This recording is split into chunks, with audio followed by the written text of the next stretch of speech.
ഹരിയോടൊപ്പത്തിൻ്റെ പുതിയൊരു ലക്കത്തിലേക്ക് സ്വാഗതം. ഈ 108ൻ്റെ പ്രാധാന്യം എന്താണെന്ന് വെച്ചാൽ പുതിയ തലമുറ ചിലപ്പോൾ ആംബുലൻസിനെ വിളിക്കാനുള്ള നമ്പറാണെന്ന് പെട്ടെന്ന് പറയും. പക്ഷേ ഈ ഹൈന്ദവ വിശ്വാസത്തിൽ ഈ 108-നൊരു പ്രാധാന്യമുള്ളതായി എനിക്ക് തോന്നിയിട്ടുണ്ട്. കാരണം മന്ത്രങ്ങൾ ചൊല്ലുമ്പോൾ 108 തവണ ജപിക്കുക, അതുപോലെ മാലയിൽ 108 മുത്തുകൾ എന്നിങ്ങനെ പറഞ്ഞിട്ടുണ്ട്. ഈ 108ൻ്റെ പ്രാധാന്യം എന്താണെന്ന് എപ്പോഴെങ്കിലും ആലോചിച്ച് നോക്കിയിട്ടുണ്ടോ? ഒരുപക്ഷെ ഇപ്പോൾ മുമ്പേ പറഞ്ഞ പോലെ തന്നെ 108ൻ്റെ പ്രാധാന്യം എന്താണെന്ന് എന്നോട് ചോദിച്ചു കഴിഞ്ഞാൽ ഞാനും ഒരുപക്ഷെ പറയുന്നത് ഇതൊക്കെ തന്നെയായിരിക്കാം. ചെറുപ്പം തൊട്ട് തന്നെ ധാരാളം പൂജ കഴിക്കുമ്പോൾ അല്ലെങ്കിൽ പൂജ പഠിക്കുമ്പോൾ അല്ലെങ്കിൽ ജപിക്കുന്ന സമയത്തൊക്കെ നമ്മുടെ പൂർവികരും കാരണവന്മാരൊക്കെ നമ്മളെയും പഠിപ്പിച്ചിട്ടുള്ള എങ്ങനെയാണ് 108 ഗായത്രി ജപിക്കണം, അല്ലെങ്കിൽ 1008 ഗായത്രി ജപിക്കണം. ദിവസവും സന്ധ്യാവന്തനം കഴിച്ച 1008 ഗായത്രി സഹസ്രാവർത്തി എന്നാണ് പറയുക. 1008 ഗായത്രി ജപിക്കണം, ഏറ്റവും കുറഞ്ഞത് 108 ഗായത്രി എങ്കിലും ജപിക്കണം എന്ന് പറയും. നാമം ജപിക്കുമ്പോൾ അല്ലെങ്കിൽ ഈശ്വരനെ ഭജിക്കുമ്പോൾ ഇത്ര നാമമെങ്കിലും ജപിക്കണം എന്ന് പറയും. എനിക്ക് തോന്നുന്നത് ഇതൊക്കെ ഒരു അടിസ്ഥാന കണക്കുകളുടെ ഒരു ബേസാണ് എന്ന് പറയാൻ പറ്റുള്ളൂ. എന്തുകൊണ്ട് 100 നിർത്തുന്നില്ല? അല്ലെങ്കിൽ 100 നമ്മൾ പതിവില്ല, 101 എങ്കിലാവാം, അല്ലെങ്കിൽ 108 ഏറ്റവും കൂടുതൽ കാണുന്നത്. പക്ഷേ ഇതിനൊന്നും ഒരു ഭാഗത്ത് ഒരു വ്യക്തമായിട്ടുള്ള ഒരു ആൻസർ ഏതെങ്കിലും ഭാഗത്ത് ഞാനിതുവരെ പറഞ്ഞു കേട്ടിട്ടില്ല. പലരും പലതരത്തിലുള്ള ഇൻ്റർപ്രിട്ടേഷൻസൊക്കെ ചിലപ്പോൾ പറഞ്ഞേക്കാം. പക്ഷേ ഒരു കൃത്യമായിട്ടുള്ള വ്യവസ്ഥയാണ് അല്ലെങ്കിൽ ഇത്ര സംഖ്യയാണ് എന്ന് പറയുന്നതിൽ അർത്ഥമുണ്ടോയെന്നറിയില്ല. കാരണം പക്ഷേ എന്തുമാത്രം കൂടുതൽ നമുക്ക് കഴിയാം, നമുക്ക് നമ്മളെക്കൊണ്ട് സാധിക്കാവുന്ന സാധ്യതയുള്ള ഒരു ഫിഗറിലേക്ക് നമുക്ക് എത്തുമ്പോൾ എപ്പോഴും നമ്മുടെയൊക്കെ ലക്ഷ്യങ്ങൾ ഒരു ടാർഗറ്റ് ഓറിയൻറ്റഡാണ്. ഈ ലോകത്ത് എന്ത് കാര്യങ്ങൾ ചെയ്യുമ്പോഴും ഒരു നിശ്ചിത ലക്ഷ്യം വെച്ചാൽ മാത്രമേ നമുക്ക് മുമ്പോട്ട് പോകാൻ കഴിയുള്ളൂ.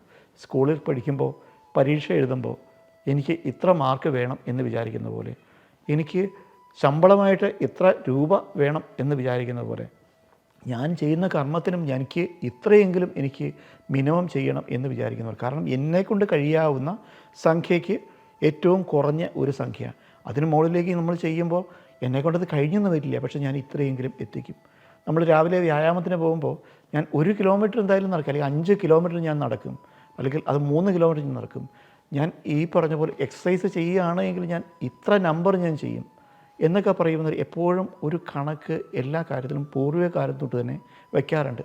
അതേപോലെ തന്നെ ഓരോ ജപത്തിനും ചിന്തയ്ക്കും അല്ലെങ്കിൽ പ്രാർത്ഥനയ്ക്കുമൊക്കെ ഓരോ തരത്തിലുള്ള നമ്പറുകൾ വച്ചിരുന്നതാണ് എന്ന് മാത്രമേ എനിക്കും ഈ വിഷയത്തിൽ തോന്നുന്നുള്ളൂ.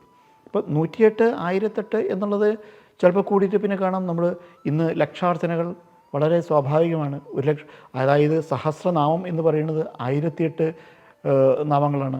1000 നാമമല്ല, 1008 നാമം അതിൽ വരുന്നുണ്ട്. ചില സഹസ്രനാമത്തിൽ 1001, 1000 എന്തായാലും തീരുന്നില്ല. ലക്ഷാർച്ചനകൾ ഇത് തന്നെ 100 പ്രാവശ്യം ആവർത്തിച്ച് കഴിഞ്ഞാൽ ലക്ഷാർച്ചനയായി, കോടിയർച്ചനകളായി. അപ്പം സംഖ്യകൾ നമ്മളെ കൊണ്ട് കഴിയുന്ന തരത്തിലേക്ക് കൂടുതലായിട്ട് വർദ്ധിപ്പിക്കുക എന്നുള്ളത് അത്രയും കൂടുതൽ പ്രാർത്ഥന നമ്മൾ ക്രിയേറ്റ് ചെയ്യുക.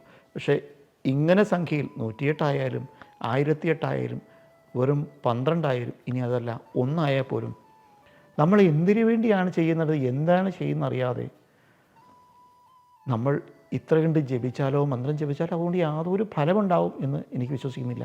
ഫലമുണ്ടാവില്ല എന്ന് ഞാൻ പറയുന്നില്ല. കാരണം ഗായത്രി പോലുള്ള ചില മന്ത്രങ്ങളൊക്കെ ചെല്ലുമ്പോൾ അത് കൃത്യമായിട്ട് സ്ഫുടമായിട്ടും നല്ല ശബ്ദത്തിൽ ചൊല്ലിയാൽ അന്തരീക്ഷത്തിൽ ഇതിൻ്റെ ശബ്ദ വീചികൾ കൊണ്ട് ചെറിയ വ്യത്യാസങ്ങൾ ഉണ്ടാവും എന്നുള്ളതും, ഈ ശബ്ദവീചികൾ കൊണ്ടുണ്ടാകുന്ന ചേഞ്ച് അന്തരീക്ഷത്തിൽ ഉണ്ടാവും, നമുക്കും ആ വ്യത്യാസം ഉണ്ടാവും എന്നൊക്കെ സയൻറ്റിഫിക്കലായിട്ട് തന്നെ അല്ലെങ്കിൽ പലരും പറഞ്ഞു കേട്ടിട്ടുണ്ട്.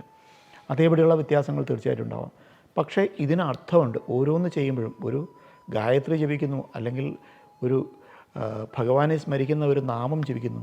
ആ നാമം ജപിക്കുമ്പോൾ നമ്മൾ 1008 പ്രാവശ്യം ഒരു നാമം ശ്രീകൃഷ്ണനെ പറ്റി അല്ലെങ്കിൽ നാരായണ നാമം നമ്മൾ ജപിക്കുന്നു.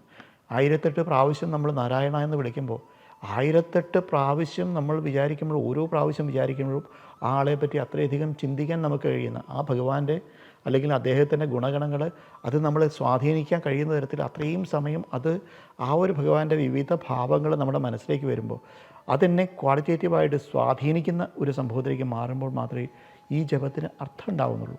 നേരെ തിരിച്ച് നാരായണ നാരായണ നാരായണ നാരായണ എന്ന് വളരെ സ്പീഡിൽ ജപിച്ചു പോയി, കയ്യിലെ വിരലുകളോ അല്ലെങ്കിൽ ബാക്കിയുള്ള സംഭവങ്ങളോ വളരെ സ്പീഡിൽ ജപിച്ചു പോയി ഞാൻ ഈ സംഖ്യ എത്തിച്ചു എന്നുള്ളത് കൊണ്ട് ഏതെങ്കിലും തരത്തിലുള്ള ഗുണം എവിടെയെങ്കിലും ഉണ്ടാവും എന്ന് പറയാൻ കഴിയില്ല. എന്തിനു വേണ്ടിയാണെന്ന് അറിഞ്ഞ് എത്ര ലക്ഷ്യത്തോടു കൂടി എന്തിനു വേണ്ടിയാണെന്നറിയാം, ഏത് ലക്ഷ്യം വരെ എനിക്ക് ചെയ്യണമെന്നറിയാം, അതുകൊണ്ട് എനിക്ക് എന്ത് വ്യത്യാസം വരണമെന്നറിയാം. ഇത് മൂന്നും അറിഞ്ഞ് എന്ത് കർമ്മം ചെയ്യുമ്പോൾ മാത്രമേ ശരിക്കും ടാർഗറ്റ് കൊണ്ടും ഒക്കെ ഗുണമുണ്ടാവുള്ളൂ. അപ്പോൾ സംഖ്യകൾ നല്ലത് തന്നെയാണ്.